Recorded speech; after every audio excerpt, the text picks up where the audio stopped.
வந்தான் வந்தான் பரதா ராகம் மோகனம் ஆதிதாளம் அருணாச்சல கவி அவர்கள் இயற்றியது. ராமநாடக கீர்த்தனைகளில் ஒன்று.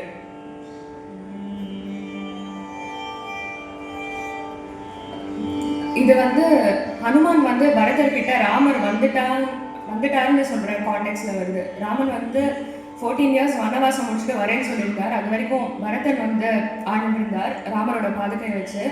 ஸோ பரதர் ராமர் 14 வருஷம் முடிஞ்சு வரலைன்னா அவர் தீல முங்கிடுவேன்னு சொன்னார். ஸோ 14 இயர்ஸ் முடிஞ்சது. ராமர் சீத்தை கூட்டிட்டு அதுக்குள்ள ராமர் ஆஞ்சநேயரை விட்டு பரதன் கிட்ட நான் வந்துட்டேன்னு சொல்லு அப்படின்னு சொல்றாரு. அந்த கான்டெக்ட்ல இந்த பாட்டு வருது.